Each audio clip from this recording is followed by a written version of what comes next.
achieved.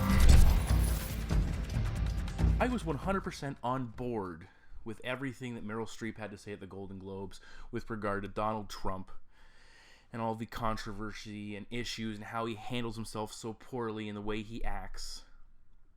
And I'm not saying I don't understand why he was voted in as president. I'm just saying I'm not on board 100% with the person who he is. But then for some reason, Meryl had to go off on some tangent. Not really a tangent, sorry, that's not the correct word. She had to take a shot at the lowbrow sports of mixed martial arts and football. Lowbrow, in her opinion, the way she kind of addressed them as some kind of offshoot of this downgrading of society, let's put it that way. And I thought it was very in poor taste of her to do that shot and tried to, I didn't appreciate it. So, tisk, Miss Streep, not good. Additionally, Ronda Rousey coming off a sizable loss at the last event, which I correctly predicted. Will she or will she not return? What I'd like to see Ronda Rousey do, I'd like to see her return. I'd like to see her clean up her character. Stop this mean girl bullshit where she's too good and too focused to do interviews. Everyone else can do interviews. Everyone else can talk to the media. Everyone else can shake the hand, or most people can shake the hand of the girl that just beat her. But she instead takes off from the cage, looks like an idiot, and I'm thankful that she was defeated. But at the same time, I hope she makes some changes, maybe changes her coaches, changes her camp, goes somewhere, comes back stronger, and competes to some degree and makes something of herself in a different light. And bring some positive back into her career. Welcome back to Kamikaze Overdrive MMA Predictions. Always, I am your host, Scott Johnson.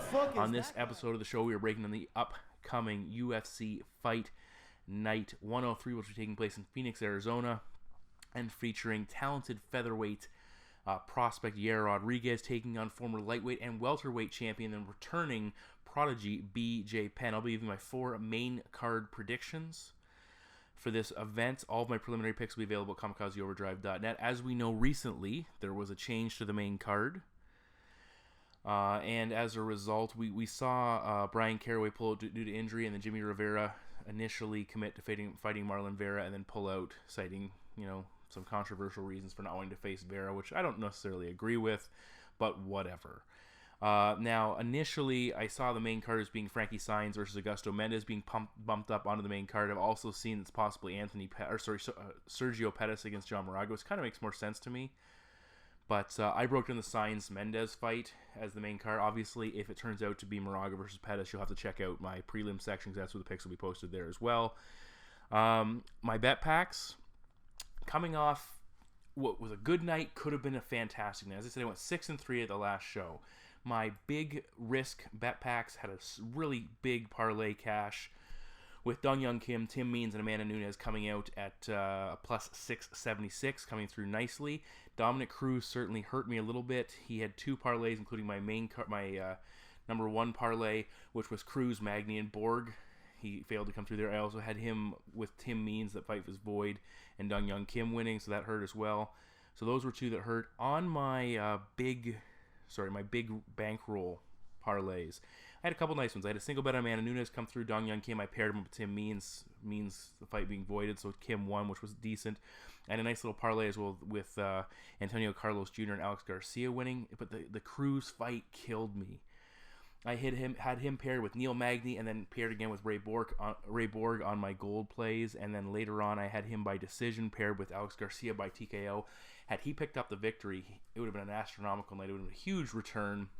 Unfortunately, he did not. Now, as I mentioned in my last show, I am bumping up the price of my bet packs to a reason only by $3, so $15 is still very reasonable. I put a ton of time and effort into it. I've got a young family, so at the same time, I'm putting a lot of work and time into this. I'm taking time away from that, so I'm looking to make it just a little bit more cash. But again, I don't break down 1 or 2 fights and say, here's the one parlay, hopefully it hits. I give you breakdowns for everything, give you the opportunity to see what you like, look at the props, look at the fantasy breakdowns, look at the parlays. I give you all kinds of information, the best of my ability. You can take advantage of all the work I do and just hopefully reap the rewards. And we're going to get 2017 started on the right foot. Speaking of the right foot, let's get to our first main card prediction. The first fight, as I will be predicting it, takes place in the UFC's bantamweight division between Frankie Saenz, formerly top 15 ranked Frankie Saenz, 11 wins and 4 losses, taking on Augusto Mendes with a current record of 5 wins and 1 defeat. Now this fight, as I read it, was getting a bump up to the main card. It could actually still be on the prelims, and they said the aforementioned John Moraga versus Sergio Pettis fight could be getting bumped up, but I went with this one. Either way, both fights will be predicted on my site in some capacity. I also talked about the Brian Caraway-Rivera fight being pushed off, allowing this fight to get the opportunity to move up in significance. Now, Mendes is coming off a number of scenarios. He's coming off the first loss of his career. It was both his UFC debut and a short notice debut at that. And that loss came against the man who just won the bantamweight title. He was knocked out by Cody Garbrandt in the first round. So that's a sizable first UFC fight.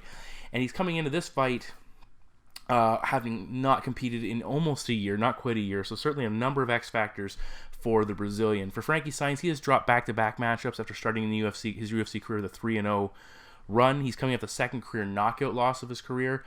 Both those defeats that he suffered right now against Uriah Faber and Eddie Wineland against top-level competition. So certainly not a knock on Saenz, just certainly showing maybe where his ceiling is. Both guys are 5'6", 1 inch reach advantage for the American. The Brazilian, though, is the younger man by 2 years. Now looking at Mendes first, he has just 6 pro bouts on his record, but he is a well-accomplished BJJ competitor, so certainly not a neophyte to combat. By knockout, not surprisingly, 4 wins by submission, the longest fight of his career lasting just to the 3-minute and 26-second mark of the second round. As I said, he's a very skilled BJJ practitioner. Decent takedown game overall. Not bad. He will shoot from the outside, or he can clinch and look for takedowns there. He's capable of a big slam as well if he can get his hands connected. Once he gets on top, he has good mount. He'll land some solid ground and pound, and he's constantly looking to advance his position. And he's got a pretty good back mount. If he gets in that position, he knows how to control and finish an opponent. On the very momentary instance that the Cody Garbrandt fight hit the mat, we saw Mendes lock up an omoplata very quickly, and you saw Cody Garbrandt reef his arm out and get out there and disengage quickly, showing his respect and understanding of how capable Mendes is on the mat. So that's something to keep in mind here. Now for Augusto, his striking is still a work in progress, but he has some decent power. We've seen him catch a couple guys with some decent pop. He did clip Garbrandt on a couple of minor occasions. He does have a tendency to raise his chin a little bit when he's under attack, but again, that's something that's a work in progress. And he, should look to round it out. And with almost a year between his last fight and stud, the guy has good offensive wrestling, not so strong defensive wrestling, at least that's what we've seen so far. He has a tendency to shoot reactive takedowns after getting hit, and he has had mixed results. Sometimes he'll shoot in and land a takedown after getting tagged. Other times it's because it's so poorly set up, his opponent sees it coming and defends it. He is far more effective when he shoots behind his hands, when he punches or throws kicks and then forces his opponent to react and then shoots a double leg or shoots a single. That's when he is at his best. Now, when he's striking, he has a tendency to throw wide, sweeping hooks. He overcommits at times and gets himself off balance when he's attacking. And as I mentioned already, his chin is a bit of an issue. He has been knocked out twice in his career, including the Wineland fight. Both Faber and Alcantara hurt him, especially Faber nearly finished him, really roughed him up on the feet in that matchup. We have seen Saenz have some success in the clinch, and that might be one of his best options here. That not going to the ground, but at the same time using that wrestling to kind of stifle and physicality to stifle Mendes. He can land some short elbows and punches. He'll pull back and land some knees as well if the opportunity strikes him. When I look at Frankie Saenz' recent fights, he's struggled to get his wrestling involved. And that's kind of made him a bit of a one-dimensional fighter, and you never want to see that. And with his chin being so vulnerable, that puts him in a position where he's not nearly as effective. Mendes, as I said, is a very good grappler, and I think that's going to make Saenz going to the ground a detrimental aspect of this fight. That's something to be very concerned about for Saenz. He can't take the fight to the ground because he's going to have to deal with the guard of a very good grappler. We could actually see Mendes take a book out of Kamikaze's approach, who was able to go offensive with his wrestling and put Frankie Saenz on the mat repeatedly. I think he took him down 3 times and had some success in that situation, and actually, further along and capitalize on the positional advantages. Saenz might be the slightly better striker, but the layoff could lead to some improvements for Augusto. I think Mendes gets the better of the ground exchanges, potentially hurts Saenz during an exchange just with those heavy hands, and my prediction is Augusto Mendes to defeat Frankie Saenz by submission. Fight number 2 in the main card takes place in the UFC's welterweight division as Ultimate Fighter winner Court the Crusher McGee, 19-5-0, takes on the Killer Bee, returning Ben Saunders with a current record of 19 wins, 7 losses, and 2 draws. Now, McGee is coming off a scrappy and very close decision win over Dominic Steele. Very entertaining fight. He did fight at home. Some people thought Steele deserved the victory in that fight. I picked McGee, but I certainly felt that Steele could have been given the W. Court has alternated wins and losses over his last 5 appearances. Now for Ben Saunders, he's returning to the UFC he returned to the UFC for his second stint with 3 consecutive victories before a TKO loss to Patrick Cote. His contract, I believe, expired, allowed him to go to the regional scene momentarily, where he picked up a 17-second submission win of our old friend Jacob Volkman, and now is back in the UFC after that one-fight stint. 17 seconds on the regional scene to get him back in the UFC. Physically, Saunders is 3 inches taller. He'll have a 2-inch reach advantage. Court McGee is the younger man by a single year. Now, Saunders is a very capable grappler, but he's not a strong wrestler. He has 7 wins by submission, compared to averaging just 0.33 takedowns per fight. He has never landed more than 1 takedown in any UFC competition. Any UFC fight, never more than 1 takedown. So, it's concerning, but at the same time, he still makes it work. He's exceptionally active off his back. His long limbs give him a lot of abilities to tie up holds, tie up his opponent, and start looking for submissions. He will go for submissions. If he can't get a sub, he'll try and work his way to top position with his, by being offensive. And as we know, he pulled off one of the very few omoplatas in his win over Chris Heatherly in his re-debut, which was very impressive. When he's on the feet, he throws a right hand. He throws a right hand a lot, almost to the point of predictability. He will also throw some nice body kicks, which is the same thing. He spams body kicks. They're effective. They can take his opponent's wind away. They can do some damage. But at the same time, if his opponent recognizes his frequency of those strikes, they can be countered. Kind of simplistic. He will strike long at times, but Kenny Robertson, for example, who's not a world beater on the feet, was having a lot of success punching his way into range and landing strikes. But Saunders has a nice counter once he gets on the inside. That's his clinch attack. He'll jam his opponents up in the clinch. He does probably his best offensive work in that position. He'll use his height to control his opponent and land both knees and elbows on the inside. He can do a lot of damage. His chin's a bit of a question mark. He has been knocked out 4 times. As I said, he's very hittable. When he fought Robertson, he was sitting in the pocket and taking some damage. And again, with a questionable chin, that's something you don't want to be dealing with. Now, Court McGee, he's a volume striker. He utilizes his cardio and pace to the utmost to absolutely wear opponents out. Averages 5.03 strikes per minute versus 1.69 more than Saunders per minute. And when you drag that out over 15 minutes, that's an approximate difference of 25 significant strikes in favor of Court McGee if those stats do hold up in some capacity. And that's a big difference. That's a type of fight you probably win in most scenarios, if that is the way it plays out. Now, we did see Court get knocked out by Santiago Ponzinibbio. The guy's got big power in his hands. It's the only stoppage loss that Court's ever suffered. He did struggle a little bit with the power of Dominic Steele, but he showed he can take a shot and hang in there. On the other side of things, Court doesn't have a ton of power. Only 3 knockout victories for a guy who predominantly is a striker. Volume also has not really been at its peak since he returned from a little bit of a layoff. In his last 3 or 4 fights since coming back from a break, his highest total was 58 significant strikes, which isn't that impressive. He did drop Dominic Steele with a short right hand, who Steele tends to be a little bit chinny and almost grabbed a submission, but still, he's not known for putting guys out with big shots. He does have 6 stoppage victories, including some submissions in round 2 or later, which tells us how he's good at wearing guys out and finishing them. But strangely enough, he is 8-4 in decisions. He is willing to take a punch to land one, so that's noteworthy there. He'll draw his opponent into a higher pace fight than what they're capable of sustaining, and ultimately drowns them in there as they get tired and go, and he keeps going and they can't go. Does a nice job of keeping his hands up, quick straight punches, a spearing left jab. He'll throw some low kicks.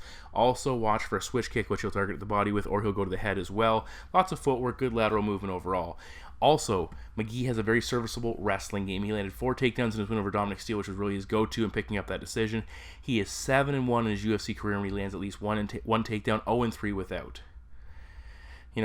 McGee's volume in this fight and pace should help him to outwork Saunders on the feet. That should be his key to success. It should allow him to pull away later in the fight as Saunders slows down. The takedowns will be an option. He needs to be very careful. But again, if Ben Saunders is willing to give up that top position and can't submit Court McGee, that's a negative gain, and considering the volume he won't be able to match up, that also doesn't favor him. So my prediction is Court McGee to defeat Ben Saunders by decision. The co-main event of the night takes place in the UFC's lightweight division and features longtime UFC veteran Joe Lauzon, 26-13-0, taking on former Bellator competitor Marcin Held, 22 wins and 5 defeats. Lauzon's coming off a tough split decision loss to Jim Miller, a fight that I felt he won. He has alternated wins and losses over his last 6 fights. For Held, he made his UFC debut against Diego Sanchez, lost a decision, a fight that I correctly predicted Diego to pull off the upset in. Also keep in mind, Lauzon did knock out Sanchez back at UFC 200, so they have recently fought the same opponent, but certainly different fights altogether. Lauzon 1 inch taller, same reach. Held is the younger man by 8 years. Now, looking at their numbers, they do share a commonality. Held 12 of his 22 wins by submission, so a heavy submission total. He likes leg locks. That is his go-to maneuver. For Lauzon, 18 of his 26 wins by submission, but he hasn't submitted anyone since 2012. So both guys lean heavily on their submission game, but we've seen Lauzon pick up some victories recently that haven't been submission oriented. Certainly grappling has been involved. The rest of the numbers: Held 4 wins by knockout, 6-4 in the scorecards. Lauzon 1-5 in the scorecards, so certainly not to his advantage to go the distance. He does have 7 wins by knockout, 4 losses as well, and he has been submitted 3 times, which we will talk about a little bit later on. Now, Held wants this fight to go to the mat, but he is not a high-level wrestler or judo practitioner. He's not the type of guy who's can take fights down with regularity. He will attempt some unorthodox takedowns. He'll shoot in, look to lace up a leg, and go for those leg locks, and then force top position as his opponent defends. We have seen him have success in Bellator winning positional battles, but again, it's not the prominent part of his attack. Once on top, he will pass his opponent's guard. He likes to move to mount, heavy top control, sets up submissions by using his strikes. Not a ton of offensive strikes doing damage, but again, just to kind of annoy his opponents and make them defend before he can go then and attack a limb. When he fought Diego, he was trying to get Diego to the mat just any way he could. He was attacking with submissions, but again, he wasn't getting those submissions. He wasn't getting top position. Ultimately, he was ending up on his back, which is, again, something you don't want to be doing at this level too often, because it will come back to catch you. His striking is improving, but he self-admits that he is not ready to win a fight on the feet. He'll throw left jabs and spinning attacks. He will work the clinch and with some knee strikes. We saw him push forward behind his punches against Diego, but again, he was brawling with him, looking to close, get his hands on him, and get the fight to the mat. And a big thing in that matchup against Diego, he was starting to slow down. That could have been because of his debut, some octagon jitters possibly. It also is because of his style. It has diminishing returns. If you're constantly wearing yourself out trying to get the fight to the ground and not doing it and gaining anything out of it, you're going to eventually slow down, unless you're Cain Velasquez maybe. Now for Joe Lauzon, he averages 2.38 takedowns at a 43% completion rate. So the guy can wrestle, he can't put the fight on the mat. He is 10-3 in the UFC when he completes at least 1 takedown. That's pretty solid. He is 1-6 in his last 7 fights without a takedown. So that tells you how crucial it is for him to get the fight to the ground and be in top position. He completed 3 takedowns against Jim Miller. He was very active on the mat looking for submissions. He has some pretty decent ground and pound as well. Overall, he lost that Miller fight. Again, I felt he did enough to win it, but again, he didn't. As I said, he has been submitted 3 times in his career. 2 came very early in his career, the last one coming 7 years ago against George Soteropoulos. So he's obviously tightened up his submission defense. He's not nearly as reckless, but still very effective. On the feet, which could be the key for Lauzon here, he holds his own fairly well. He showed some pop against Sanchez, knocking him out. He also dropped Melvin Gillard. We saw him cut open Michael Chiesa. He throws nice straight punches, and he will brawl and stand in the pocket. He did have some trouble with the power of Jim Miller, and overall he has struggled with the activity and technically sound type of striker. He is 2-6 when his opponents land over 50 significant strikes. He had to submit Jamie Varner, who's in one of those 2 victories. So unless he can finish his opponent, he really struggles when his opponents get over 50 significant strikes. Conversely, he's 11-3 when his opponents land less than 50 strikes, and all 3 of those losses came by finish, where his opponents didn't have enough time to mount 50-plus strikes to get the win. So you see, when he limits his opponent's offensive output, that's when he is at his best, which isn't a stretch, but you can kind of see that fighters have a tough time beating Joe when they can't really put it on him with their offensive output. I expect Marcin Held to put forth a better performance in this fight, but that lack of a strong wrestling game is concerning, and ultimately I think he needs a submission victory here to get the victory. That's his best route and only route probably to win this fight. I don't see Held getting the better of Lauzon consistently on the feet, and Lauzon isn't the type you want to routinely be giving up top position to. Held doesn't match the numbers of the typical fighter that beats Joe. He's not going to score the takedowns. I don't see him scoring the takedowns, getting that top position. I don't see him outworking him on the feet. I think both guys will slow down, but Lauzon's going to remain more active and more dangerous, and I think Joe's going to eventually put a hurting on Marcin Held as he fades a little bit, and my prediction is Joe Lauzon to defeat Marcin Held by TKO. And finally, we move to the main event of the evening, taking place in the UFC's featherweight division, as the number 10 ranked Yair El Pantera Rodriguez, 9-1, takes on the returning prodigy BJ Penn, 16 wins, 10 losses, and 2 draws. Now, Penn is making another run at the UFC. This is the second time he's fought at featherweight, and I'm still skeptical this fight's actually going to take place until we see BJ in the cage, because you never know with him what could happen. He's a legend, but also he's very interesting. We'll put it that way as an individual.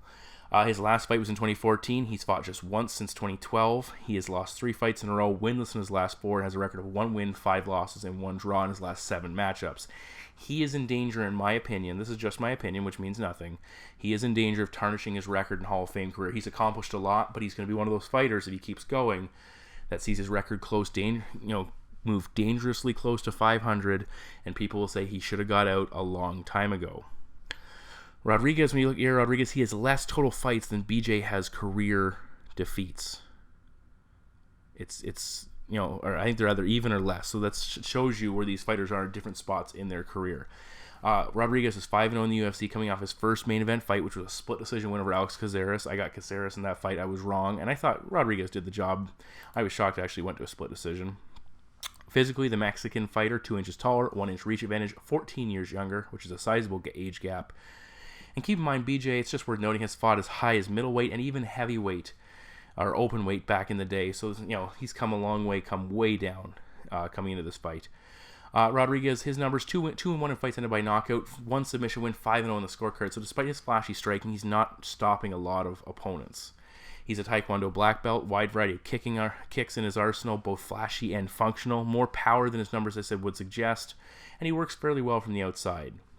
And when I say both flashy and functional, he'll throw some very hard low kicks that diminish the movement of his opponent. But as we saw against Andre Fili, he threw that jumping roundhouse kick to score the knockout. So both effective, both with different purposes. He uses a lot of movement, stance switches, attacks from different angles, very quick, throws a lot of different techniques in sequence when he is engaging. He will go to the ground if the opportunity presents itself. We saw him take Andre Fili down, grabbing a kick. He's got some pretty good ground and pound. He'll look for submissions or to pass. We've seen a couple takedowns out of him, some nice level changes, and his wrestling is improving, and that's something that he will continue to showcase if he plans to round his offensive attack out. He does tend to get a little bit wild and can get sloppy. That can leave some openings for a fighter, and a guy like BJ Penn, who's a veteran, should be able to capitalize on them if he gets the opportunity. Now, looking at BJ Penn, what's Penn known for? Well, if you've been watching the sport, we know what he's known for. He's got an exceptionally solid chin, pretty good boxing, very good takedown defense, and he's a very skilled ground fighter, very good grappler. The cons are the setbacks that have consistently haunted BJ over his career are his cardio, and those are further magnified by his age and his speed probably taking a big hit as he gets older. Also, you have to wonder about the impact of the weight cut, seeing as this is just his second opportunity. It's basically the first time again, considering the last time was so long ago. The layoff is big. And also that odd style he employed against Frankie Edgar. I hope that doesn't come back for his sake, but still it's something to keep in mind. It just wasn't pleasant to watch and not overly effective. No, when you look at this fight, you wonder, how does BJ Penn win this matchup? Well, one path to victory certainly could be coming out and looking to wrestle Yair Rodriguez, take him down, similar to the John Fitch fight back in the day. Take him down, be aggressive, put him on his back, and look to out-grapple him, really catch the youngster off guard. Or the other possibility is come out and punch him right in the mouth, stay in his face, break him down, make it an ugly brawl, and potentially score the finish inside the first 2 rounds. Those are his 2 real paths to victory. How real are they? Well, that's up for debate. I don't know if he can do either one of those.